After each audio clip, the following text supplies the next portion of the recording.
Hello Gemini! Welcome dito sa aking channel, Palarian888 Gemini. Alamin natin kung anong messages, vibration, gabay energy para sa inyong lahat. Gamitin natin ang ating intuition guys. Panunood. Okay. Gemini. First 15 days to guys ng January. Okay. Meron kang gray squirrel and bee. So, Archangel Priminelec and Archangel Raphael, sila yung nasa paligid mo ngayon na pwede mong i-invoke, pwede mong tawagan. So, may gray squirrel ka dito. May mga kailangan ka sigurong strategy, new solution, new answers sa mga problema na pinagdadaanan mo or since it's first 2 weeks lang ng January, yung iba wala namang problema, may kailangan lang tayo siguro na hanapin na pagbabago sa buhay natin. Parang ganun, New Year's resolution, parang ganun.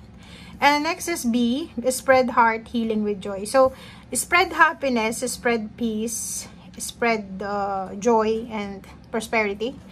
Parang ganun yung sinasabi ng bra sa'yo. So, be positive. Positive outlook lang tayo. Simulan mo yung January muna, positibo yung outlook mo, masaya, and move on from the past, kung may mga past issues. Okay. So, if ever man na may mga worries, fears, anxiety, depression, and restrictions, stagnation, or ano man to na parang hindi mo kayang kumilos kasi naka-bandage ka, naka-attach ka, 'di ba? Tingnan mo.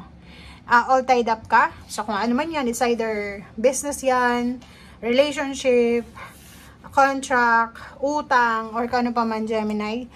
Sinasabi ng barahan na nandito na si Angel of Balance para balansin ito. So, yung restrictions, yung stagnation na nararamdaman mo, ay posibleng matapos na siya. Or posibleng may solusyon. Or parang yun yung sinasabi ng baraha sa'yo dito, na if ever naging stagnant yung buhay natin sa 2023, simulan natin itong 2024 na bago yung pagbabago, di ba? New ways of solving problems para makaalis na tayo dito sa stagnation na to, sa restrictions na to, para maging balanse na yung ating pamumuhay. Okay, thank you.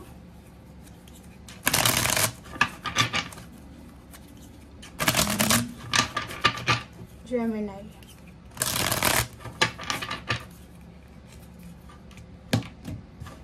Okay.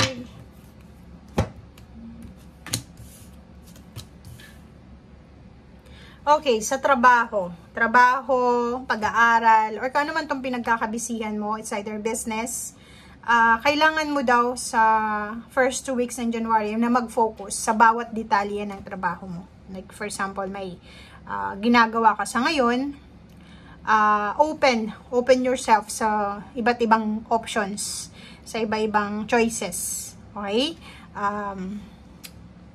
Yung iba siguro nag-a-apply ng trabaho. Kung ikaw ay nag-a-apply ng trabaho, wag kang masyadong nakafocus sa isang company lang. Kailangan i-open mo yung sarili mo sa several opportunities and possibilities, di ba? So, focus ka din. Kailangan mag-focus sa ginagawa mo. Kasi ito yung pinaka-crucial time para sa iyo. Okay? So, meron ditong pera, merong lump sum ng pera, meron din na 5 of Wands. So, posibleng sa first 2 weeks ng January, may mga competition para sa pera. Ang isa sa pwedeng mangyari dito is, kung nag-a-apply ka ng trabaho, lalo na kung yung sweldo, alam mo na mataas yung sweldo na pinag-a-applyan mo, maganda yung company, yung policy, maganda yung benefits na makukuha mo sa company, talagang makakaramdam ka ng sobra-sobrang competition.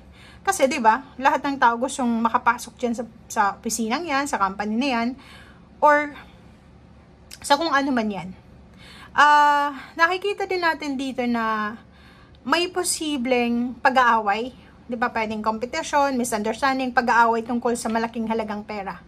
So, Gemini, paki-comment sa comment section if ever na-resonate ka dito kasi pwedeng inheritance to. Inheritance, Ano pa ba na pwedeng pag-awayan? Kasi Ten of Pentacles, pwedeng inheritance to guys. Pwedeng lump sum, malaking halagang pera na pwedeng pag-awayan. Okay. King of Swords. So, yun ang focus mo sa ngayon. Yun ang focus mo sa ngayon. Ang focus mo is at the end of the year, 2024, December, limpak-limpak na salapi ang nasa savings mo sa bangko.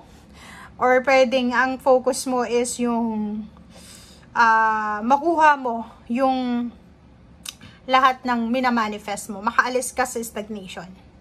Meron din sa inyo dito na medyo makakaramdam ng pagod, 'di ba? Sa first 2 weeks na to.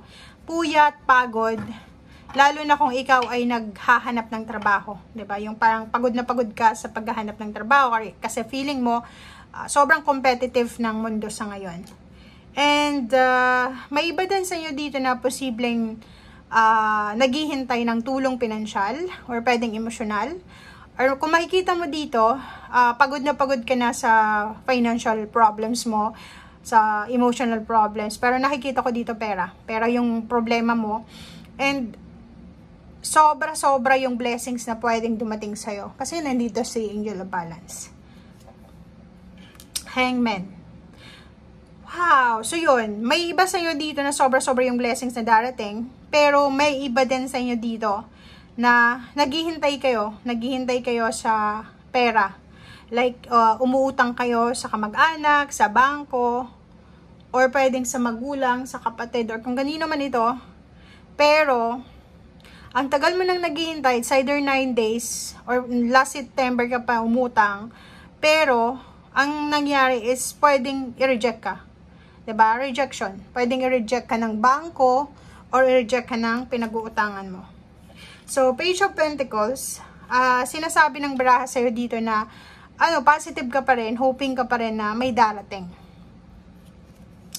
Okay, Emperor, sinasabi ng baraha sa'yo dito na, huwag kang panghinaan ng loob. 'Di ba? If ever man na may rejection kang makuha, like, yun, umutang ka sa bangko, umutang ka sa kamag-anak, sa kakilala, nag-a-apply ka ng trabaho, tapos matagal ka nang naghihintay, sobrang pagod ka na sa interview, pabalik-balik ka na sa requirements, tapos malalaman mo na hindi ka pala natanggap. So, Emperor, wag nating masyadong kimkimin, wag tayong masyadong emosyonal, accept the reality, 'di ba? Acceptance yung kailangan mo dito. Ang Emperor, sinasabi ng baraha dito na kailangan mong manindigan, 'di ba? Hindi wag mong i-settle yung sarili mo. Like for example, kung nakikita mo kung ano yung in ngayon, nag-a-apply ka ng trabaho, like gusto mong mangibang bansa or nasa Pilipinas ka lang.